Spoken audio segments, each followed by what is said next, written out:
Horror कहानियां थी। रहस्यमयी गर्भ। 60 वर्ष की उर्मिला शहर के बाहरी हिस्से में अपने छोटे से घर में अकेली रहा करती थी। एक रात शहर में बहुत जोर का तूफान आया। जोर जोर से हवाएं और आंधी तूफान के साथ तेज बारिश होने लगी। उन आवाजों को सुनकर कोई भी घबरा जाता, लेकिन उर्मिला घर के सारे खिड़की दरवाजे बंद कर गहरी नींद में सो रही थी। रात के लगभग 12 बजे होंगे कि किसी ने उर्मिला के घर का दरवाजा खटखटाया। दरवाजे के खटखटाने की आवाज सुनकर उर्मिला की नींद खुलती है। आखिर इतनी रात को कौन आया होगा? उर्मिला जाकर दरवाजा खोलती है तो सामने लगभग 26 साल की बेहद सुंदर लड़की को खड़ा देख हैरान रह जाती है। कौन हो बेटा, और इतनी रात को इतने भयंकर तूफान में कहाँ भटक रही हो? चाची, आपने मुझे पहचाना नहीं? मैं आपकी दूर की रिश्तेदार। अरे हाँ, बचपन में तुझे देखा था। इतनी जवान हो गई है, कैसे पहचान में आती? लेकिन तू यहाँ क्या कर रही है, और वो भी ऐसी अंधेरी तूफान भरी रात में? उर्मिला की बात सुनते ही शालिनी की आंखों से आंसू बहने लगे। वो फूट फूट कर रोने लगी। ये देखकर उर्मिला को कुछ समझ में नहीं आया और उसने शालिनी का हाथ पकड़कर घर के अंदर आने के लिए कहा। जैसे ही शालिनी घर के अंदर रोशनी में आई, उर्मिला की नजर उसके पेट की तरफ गई, जिसे देखकर ये साफ पता चल रहा था कि वो प्रेग्नेंट है। अरे, तू तो पेट से है। ऐसी हालत में इतने भयंकर तूफान में आधी रात को बाहर भटक रही है। आखिर बात क्या है बेटा, मुझे सब कुछ साफ साफ बता। क्या बताऊं चाची, ये सब जिसकी वजह से हुआ है उसके बारे में बताने में भी मुझे शर्म आती है। मैंने घर वालों की मर्जी के खिलाफ जाकर एक लड़के से शादी कर ली थी, पर वो शादी के 1 महीने बाद ही मुझे छोड़कर चला गया। छोड़कर चला गया? क्या मतलब? कोई हादसा हो गया? नहीं, उसे कोई दूसरी लड़की पसंद आ गई और मेरी प्रेगनेंसी की खबर सुनते ही उसने मुझे बेसहारा छोड़ दिया। उसके बाद मैं अपने घर गई, लेकिन माँ पापा ने मुझे घर में कदम तक नहीं रखने दिया। तभी मुझे आपकी याद आई। कोई बात नहीं, कोई बात नहीं, तुमने यहाँ आकर अच्छा ही किया। एक काम करो, तुम आराम करो। वैसे भी ऐसी हालत में इतना घूमना फिरना और इस तरह आधी रात को बाहर भटकना ठीक नहीं होता। प्रेग्नेंट औरत को आधी रात को घर से बाहर नहीं निकलना चाहिए। बुरी आत्माएं उस पर अपना असर दिखा सकती है। और इतना कहकर उर्मिला ने शालिनी को एक दूसरे कमरे में जाकर आराम करने के लिए कहा। लेकिन जैसे ही शालिनी अपने कमरे में जाने लगी, अचानक से उर्मिला ने उसे रोक लिया। एक बात बताओ बेटा, तुम्हारा कौन सा महीना चल रहा है? पेट देखकर तो लगता है कि लगभग 6 महीने पूरे हो गए होंगे। उर्मिला की बात सुनकर शालिनी के होठों पर मुस्कुराहट आ गई। चाची जी, अभी सिर्फ 1 ही महीना हुआ। शालिनी की बात सुन उर्मिला दंग रह गई। उसे समझ में नहीं आ रहा था कि प्रेगनेंसी के पहले ही महीने में शालिनी की हालत ऐसी क्यों थी। लेकिन फिर उसने बात को नजरअंदाज कर शालिनी को आराम करने के लिए कहा और खुद भी कमरे में जाकर सो गई। अभी कुछ ही घंटे बीते थे कि अचानक से एक बच्चे के बड़े ही अजीबोगरीब बेढंगे तरीके से रोने की आवाजें उर्मिला के घर में गूंजने लगी। उन आवाजों को सुनकर उर्मिला की नींद फिर से खुलती है। ये अचानक बच्चे के रोने की आवाज कहां से आने लगी? उसने उठकर चारों तरफ देखा, पर वहां उसे कोई नजर नहीं आया। उर्मिला घबराते हुए शालिनी के कमरे में गई तो वहां उसे कमरे की दीवार पर एक बेहद खौफनाक साया नजर आया, जिसे देखकर उर्मिला बुरी तरह से घबरा गई। आखिर ये सब क्या हो रहा है? शालिनी, शालिनी उठो! उसने जोर जोर से आवाज देकर शालिनी को जगाने की कोशिश की, लेकिन ऐसा लग रहा था जैसे उसकी आवाज शालिनी कमरे की दीवार पर एक बहुत बड़ा और बेहद डरावने दिखने वाले इंसान का साया और एक बच्चे के अजीबोगरीब ढंग से रोने और चीखने की आवाजें अब उर्मिला को ज्यादा डराने लगी थी। उर्मिला को शालिनी की चिंता सताने लगी और उसने पूरी ताकत के साथ चीख कर शालिनी को आवाज लगाई, शालिनी! तभी अचानक सब कुछ एकदम पहले जैसा हो जाता है और उर्मिला की आवाज सुनकर शालिनी की नींद खुलती है। क्या हुआ चाची, आप इतनी तेज क्यों चिल्ला रही हैं? अब ठीक तो है ना? अभी अभी मैंने तुम्हारे कमरे में कुछ अजीब सा देखा। तुम ठीक हो ना शालिनी? मुझे यहाँ एक बच्चे के रोने की आवाज़ें आ रही थी। लगता है आपको मेरी कुछ ज़्यादा ही चिंता हो गई है। आपने मेरी प्रेगनेंसी के बारे में कुछ ज़्यादा ही सोच लिया होगा। मैं एकदम ठीक हूँ, आप आराम से सो जाइए। इतना कहकर शालिनी ने उर्मिला को फिर से अपने कमरे में जाने के लिए कहा और खुद भी जाकर सो गई। पर अब उर्मिला की आंखों से नींद गायब हो चुकी थी। अगली सुबह जब शालिनी उठी तो वो सीधा गुड मॉर्निंग चाची। तभी अचानक उर्मिला की नजर शालिनी के पेट पर पड़ती है, जिस पर नीले रंग से एक अजीब सी आकृति नजर आ रही थी। शालिनी, ये तुम्हारे पेट को क्या हुआ? मैंने इतनी औरतों को देखा है, ऐसा तो किसी के साथ नहीं होता। शालिनी ने जैसे ही अपने पेट की तरफ देखा तो उसे वहां कुछ भी नजर नहीं आया। चाची कुछ भी तो नहीं है, सब कुछ एकदम नॉर्मल है। आपको क्या अजीब लग रहा है? इससे पहले कि उर्मिला उसके सवाल का कोई जवाब देती, अचानक से शालिनी के पेट में जोर जोर से दर्द होने लगा। वो बुरी तरह दर्द से तड़पने लगी। चाची, चाची। ये सब देखकर उर्मिला बहुत घबरा गई। उसने धीरे धीरे शालिनी के पेट को सहलाना शुरू किया, लेकिन शालिनी का दर्द कम नहीं हुआ। उर्मिला जाकर रसोई से पानी का गिलास लेकर आई और शालिनी को पानी पिलाने की कोशिश करने लगी। ले बेटा, पानी पी ले, तुझे आराम मिलेगा। ले ले। नहीं चाची, मुझे बहुत तेज दर्द हो रहा है। अरे थोड़ा पी ले बेटा। जैसे ही उर्मिला ने शालिनी को पानी पिलाया, उसने देखा कि गिलास में बचा पानी का रंग नीला पड़ गया और शालिनी की आंखें अजीब हो गई। उसके पेट पर बच्चे का एक डरावना चेहरा नजर आने लगा। ये सब देखकर उर्मिला की डर से हालत खराब होने लगी। पर तब गया, बेटी अभी तुम्हारा दर्द ठीक है तो ऐसा करो, तुम थोड़ी देर आराम कर लो।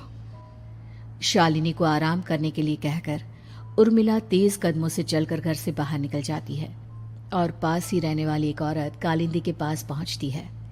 अरे उर्मिला बहन, बड़े दिनों बाद दिखाई दी, क्या हुआ? बहुत घबराई हुई सी लग रही हो, सब ठीक तो है ना? क्या बताओ कालिंदी बहन, मेरी एक दूर की रिश्तेदार आई हुई है। वो पेट से है और उसके साथ ना अजीब अजीब चीजें हो रही है। अब उर्मिला सारी बात कालिंदी को बताती है, जिसे सुनने के बाद काले जादू और तंत्र विद्या की माहिर कालिंदी एक ताबीज बनाकर उसे देती है। बहन, मुझे शालिनी पर किसी बुरी आत्मा का साया लगता है। ये ताबीज ले जाओ, आज रात को 12 बजे उसे पहना देना, फिर सब ठीक हो जाएगा। उर्मिला ताबीज लेकर घर वापस आती है और अब आधी रात के होने का इंतजार करने लगती है। जैसे ही आधी रात होती है, वो नींद में सोई शालिनी को ताबीज पहना शांति से अपने कमरे में आकर अपने पलंग पर लेट जाती है। अब सब ठीक हो जाएगा, ये सोचकर उर्मिला शांति की एक सांस ही लेती है कि तभी अचानक उसकी आंखों के सामने कुछ ऐसा आता है जिसे देखकर उर्मिला डर से चीखने लगती है। तुम कौन हो?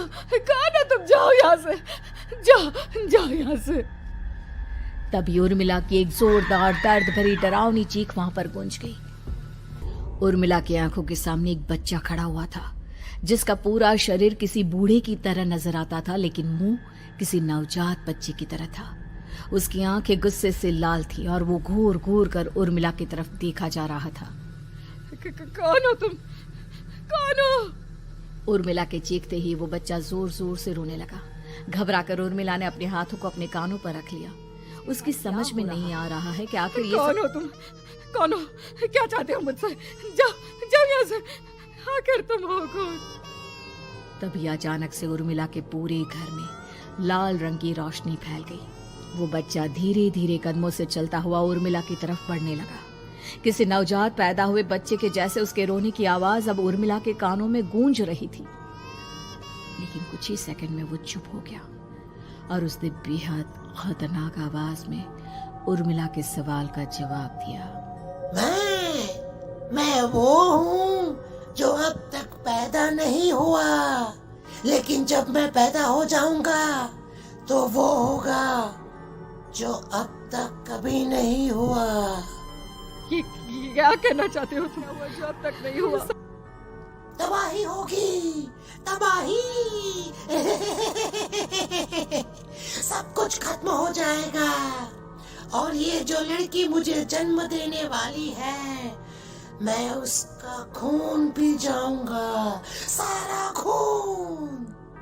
उस बच्चे की बात सुनते ही उर्मिला बुरी तरह घबरा गई। उसका एक बुजुर्ग आदमी जैसा शरीर, एक नवजात बच्चे जैसा चेहरा, ये दोनों ही बातें उर्मिला की समझ से बाहर थी। तभी वो बच्चा अचानक गायब हो गया। घर का माहौल फिर से पहले जैसा हो गया। लाल रंग की रोशनी भी अब गायब हो चुकी थी।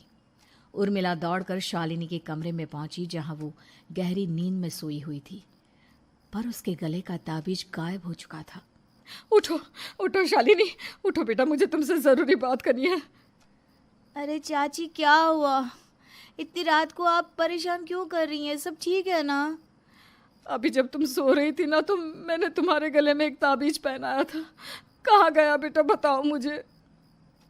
शालिनी ने चारों तरफ अपनी नजरें घुमाकर देखा, लेकिन वहां पर कोई ताबीज नहीं था। वह हैरानी से उर्मिला के चेहरे की तरफ देखने लगी। उसे समझ में नहीं आ रहा था कि आखिर उर्मिला किस ताबीज के बारे में बात कर रही थी। नहीं चाची, यहाँ कोई ताबीज नहीं है। लगता है आपने कोई बुरा सपना देखा है। मैंने कोई बुरा सपना नहीं देखा। खैर छोड़ो, तुम अब सो जाओ, कल सुबह बात करते हैं। डर और घबराहट की वजह से उर्मिला की आंखों से नींद तो जैसे बिल्कुल गायब हो गई थी। अगली सुबह उर्मिला बिना कोई देर किए गांव के बाहर एक छोटी सी झोपड़ी में रहने वाले बूढ़े पंडित के पास पहुंची। पंडित जी, मेरी मदद कीजिए। अरे आओ आओ उर्मिला, सब ठीक तो है ना? क्या बताओ पंडित जी, बहुत बड़ी मुसीबत है। मेरी दूर की एक रिश्तेदार लड़की पेट से है और उसके साथ बहुत डरावनी चीजें हो रही है। कल रात को तो एक अजीब सा दिखने वाला बच्चा मेरी आंखों के सामने आकर खड़ा हो गया था। ये तुम क्या कह रही हो? मुझे साफ साफ बताओ कि आखिर तुमने क्या देखा? उर्मिला ने अपने साथ हुई बीती रात की पूरी घटना पंडित जी को बताई, जिसे सुन पंडित जी के माथे पर चिंता की लकीरें उभर आई। अनर्थ होने वाला है, अनर्थ। बरसों पहले भी उस हैवान ने एक लड़की के पेट से जन्म लिया था और उसके बाद उस शहर को पूरी तरह से तबाह कर दिया। कैसी विपदा पंडित जी, कैसे बात कर रहे हैं आप? बताइए मुझे, और इसका उपाय क्या है? इसका उपाय तो है, लेकिन बहुत कठिन है। हो सकता है कि उस उपाय को करने के दौरान तुम्हारी जान भी चली जाए। मुझे मेरी जान की कोई परवाह नहीं, पर आप जिस तबाही के बारे में बात कर रहे हैं, बस वो नहीं होनी चाहिए। लाखों लोगों की जान बचाने के लिए मैं कुछ भी करूंगी। तो ठीक है, मेरी बात ध्यान से सुनो। बरसों पहले एक भयानक तांत्रिक ने अपनी तंत्र क्रिया के जरिए एक मासूम लड़की के साथ रिश्ता बनाकर उसके पेट से जन्म लिया था। इस तरह से वो अपने जैसे लोगों की संख्या इस दुनिया में बढ़ाना चाहता था। आपके कहने का मतलब है कि शालिनी के पेट से भी उस शैतान को जन्म लेना है, इसलिए उसने उसके साथ ये सब किया है। ठीक पहचाना तुमने। अब मैं तुम्हें एक ऐसा सिंदूर दूंगा जिसे तुम्हें ले जाकर उस लड़की के पेट पर लगाना होगा। क्या ऐसा करने से सब कुछ ठीक हो जाएगा? नहीं उर्मिला, ये सब इतना आसान नहीं। उस लड़की के पेट पर सिंदूर लगाने के बाद तुम्हें उसका पेट काटकर उस हैवान को बाहर निकालना होगा। नहीं पंडित जी, मैं ये सब नहीं कर सकती। मैं भला एक जिंदा लड़की के पेट को अपने हाथों से कैसे काट सकती हूँ? अगर तुमने ऐसा नहीं किया तो कुछ ही दिनों में वो हैवान उस लड़की के शरीर से जन्म लेगा और उसके शरीर के सारे खून को पीकर अपनी ताकत को बढ़ाएगा। उसके बाद वो धीरे धीरे इस पूरे शहर को तबाह कर देगा। यहाँ पर कोई जिंदा नहीं बचेगा। लेकिन अगर मैं उसके पेट को काट दूंगी तो क्या वो जिंदा बच पाएगी? अगर शालिनी को कुछ हो गया तो, अगर उसकी मृत्यु हो गई तो? ऐसा कुछ नहीं होगा उर्मिला, तुम्हें अपने मन को पक्का करके ये काम करना ही होगा। सिंदूर लेने के बाद उर्मिला झोपड़ी से बाहर निकलने ही वाली थी कि तभी पंडित जी ने उसे पीछे से आवाज देकर रोका। उर्मिला, उस लड़की का पेट काटकर हैवान को बाहर निकालना ही काफी नहीं होगा। तुम्हें ध्यान रखना होगा कि ये सब करते हुए उस बच्चे का जो आधा बूढ़े का शरीर है, उस पर सिंदूर की एक बूंद भी ना लगने पाए, क्योंकि अगर ऐसा हुआ तो वो तुम्हें और बाकी सबको कच्चा पंडित खा जी की जाएगा। बात सुन उर्मिला की आंखें फटी रह गई और उसके शरीर में डर की लहर दौड़ गई। फिर भी उसने हिम्मत की। ठीक है पंडित जी, मैं पूरी कोशिश करूंगी कि मैं उस हैवान को वहीं के वहीं खत्म कर पाऊं। इसके बाद उर्मिला तेज कदमों के साथ घर वापस आती है। दिन बीतता है, रात का अंधेरा छाने लगता है। शालिनी खाना खाकर सोने चली जाती है और उर्मिला लगातार उसके गहरी नींद में सो जाने का इंतजार करने लगती है, जिसके बाद उर्मिला दबे कदमों से शालिनी के कमरे में पहुंच गई। मुझे ये करना ही होगा। अब उर्मिला ने धीरे धीरे शालिनी के पेट पर पंडित जी का दिया सिंदूर लगाना शुरू किया। उर्मिला के हाथ बुरी तरह से कांप रहे थे। उसके एक हाथ में चाकू था जिससे वो पेट काटने वाली थी। उर्मिला ने एक नज़र शालिनी के चेहरे की तरफ देखा और फिर डरते हुए उसके पेट पर चाकू चलाना शुरू किया। कमाल है, मैं इसका पेट काट रही हूँ और ये आराम से सो रही है। इसे दर्द नहीं हो रहा क्या? तभी अचानक उर्मिला के कानों में बच्चे की रोने की आवाज सुनाई देने लगी। उसने घबराकर चारों तरफ देखा पर वहां पर कोई नहीं था।